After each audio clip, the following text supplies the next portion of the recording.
Welcome to Minds of Mountain Film. My name is Ben Skinner. I'm here with Neda Bakos, who was a CIA analyst, largely based in Iraq, charged with understanding the relationship between Al-Qaeda and Iraq, and also, most recently, one of the stars of the very riveting documentary by Greg Barker, Manhunt. Neda, thanks so much for joining us. Yeah, thank you. So I'd like to start out just by talking about your role in Iraq, and what can you add to what I've said, and what was the CIA charged with? So I was on the team, the analytical team that was charged with evaluating whether or not Iraq had anything to do with 9/11 and Al-Qaeda. This was in the run-up to the Iraq War. So I started on that team, to early 2002. Got it. And did it?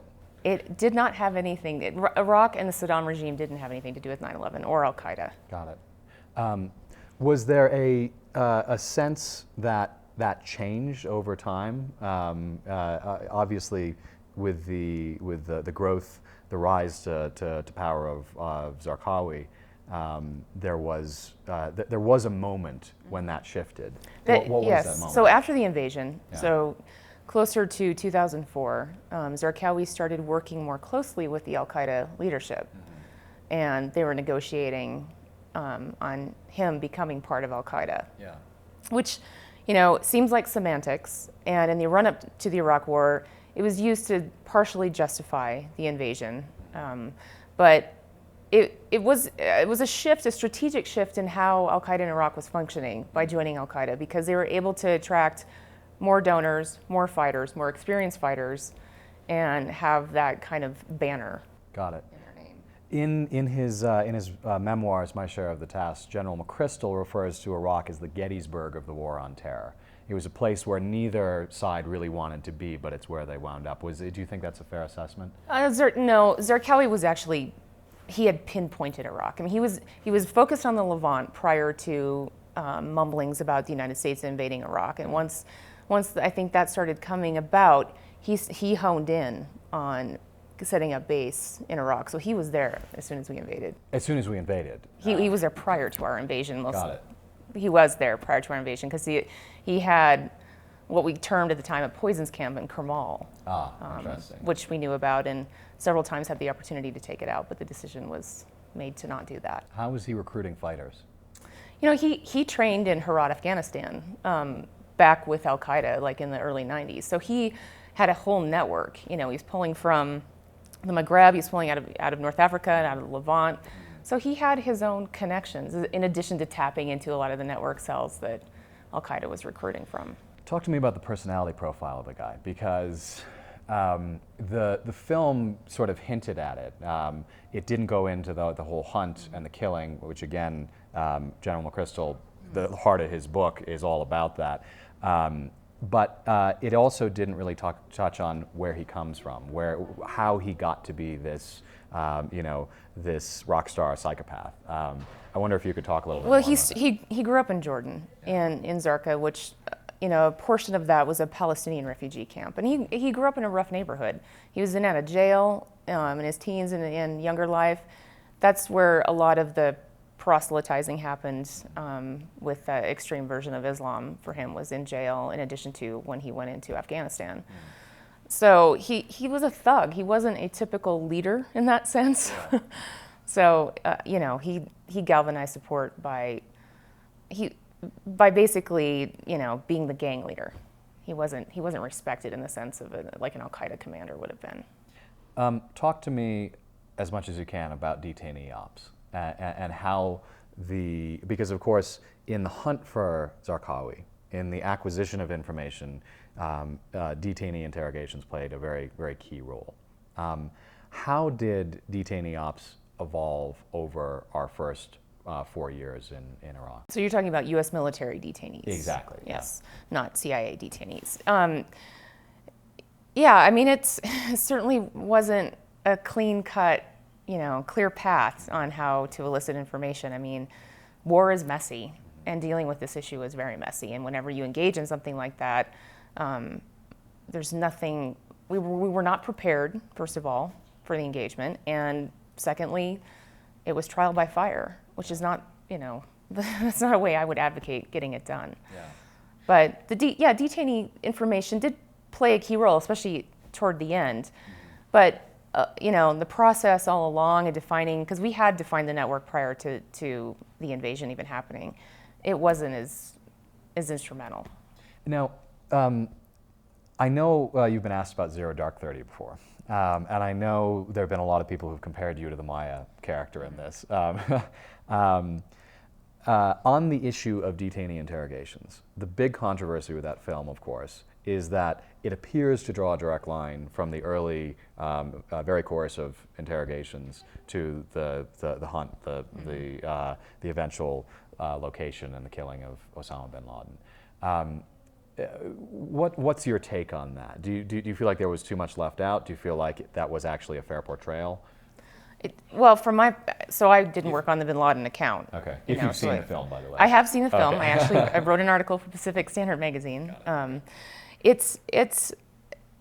So from what I know, and I wasn't working strictly on Bin Laden, so I wasn't looking at all the information coming out of the detainee program for the agency. It seemed to very much focus on that as the way to gather intelligence, which there's so many different sources of intelligence that we're using at any given time that, they're all used to vet different types of information. So I thought that was overdone. And in the way that, from my understanding of how the interrogations took place, it wasn't accurate. But, then again, sadly, I'm not. Hollywood. Yeah, exactly. On that note, the way that Barker did the film was to basically step back entirely, no narration. Do you think, ask the same question, do you think it was a fair portrayal of the what Zero Dark 30, in a sense, was supposed to be talking about as well? Do you think adapting Peter Bergen's sort of narrative there was a fair way to do it? So at any given filmmaker is stuck with the people and the voices that they've had access to. Greg had this collection that he has on film, and it was our personal perspective. And, as people trickle out of the agency and tell their story further, you'll get a variety of perspectives of what happened. So that was evidently the lens that the writer and the director for Zero Dark 30 received. Since I wasn't there when they caught bin Laden inside the agency, so I don't know.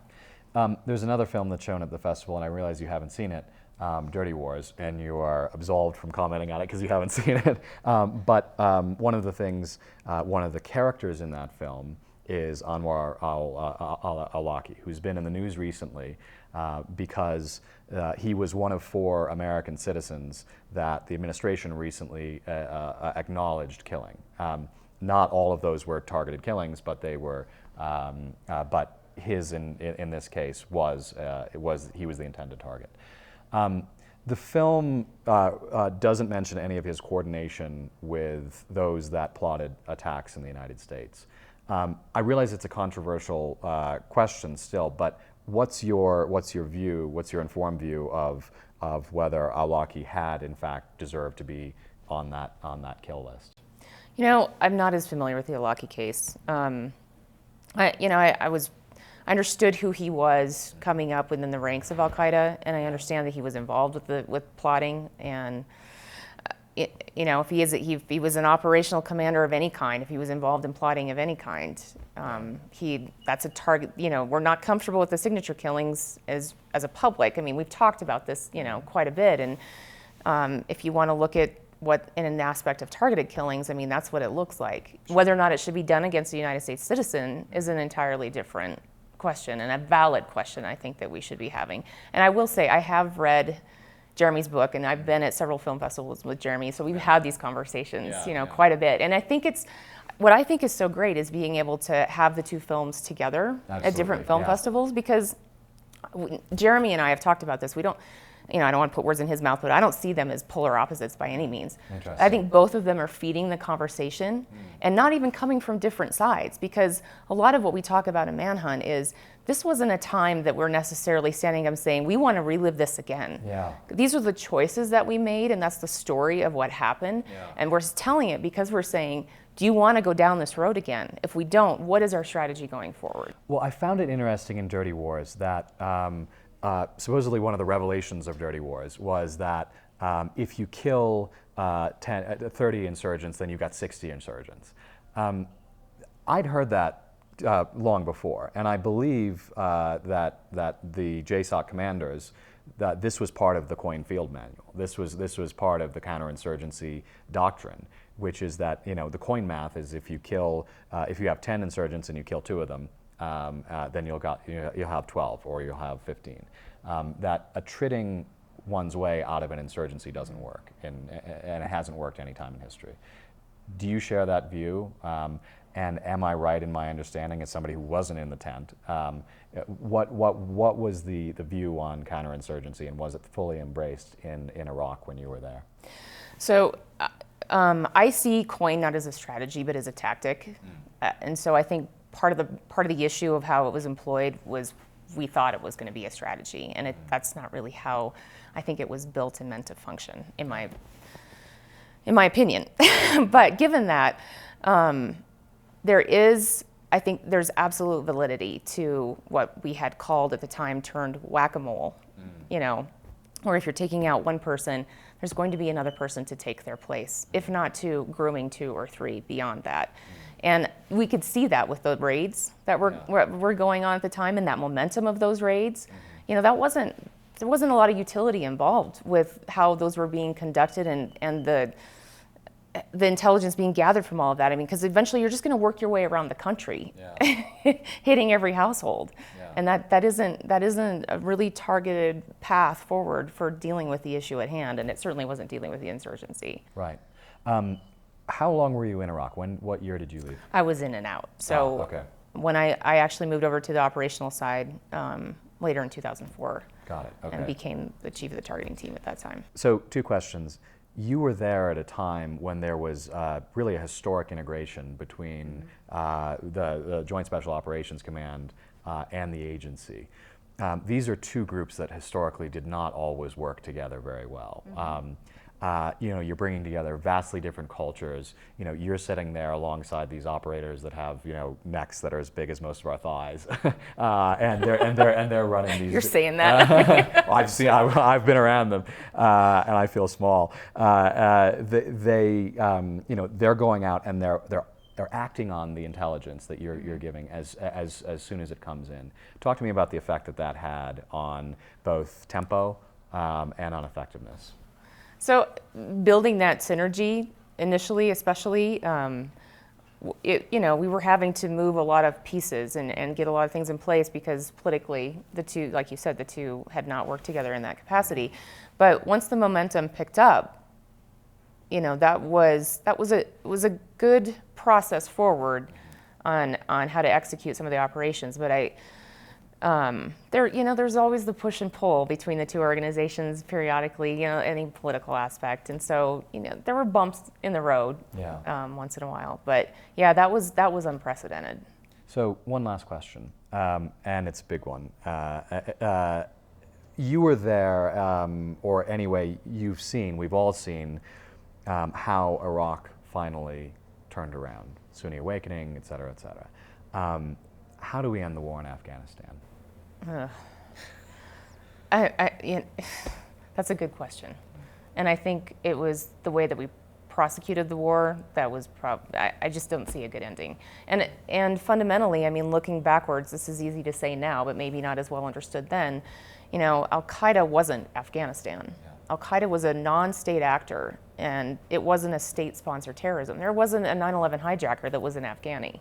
So I think part of the issue was we were going after a state when that wasn't the necessary war at the time. Do you believe, stepping back then, what were your feelings on the doctrine as enunciated shortly after 9/11 that there would be no distinction made between those that harbor terrorists and those that are terrorists?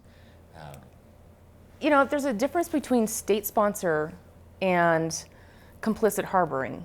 If you look at a country that doesn't have an intact infrastructure or resources, Yemen is an example. How can you expect a Yemeni farmer to oust, the jihadists that are next door that have all the money, the funding, and the guns, and are threatening, if you aren't complying and complicit, to I mean, I think that's easy language to say, but I think it's much harder to execute. It's one thing if you're talking about Delaware, it's another thing if you're talking about Sadda. Exactly. Northern Myanmar. Exactly. Well, thank you very much, Nada, for taking the time, and thank you for coming here to Telluride. It's as you say, I think it's terrific to get the conversation going. I encourage everybody to see Manhunt and think very much about the sacrifices that you all make, and think about, again, ways to end this war. Thanks. Thanks, Nada. Appreciate it.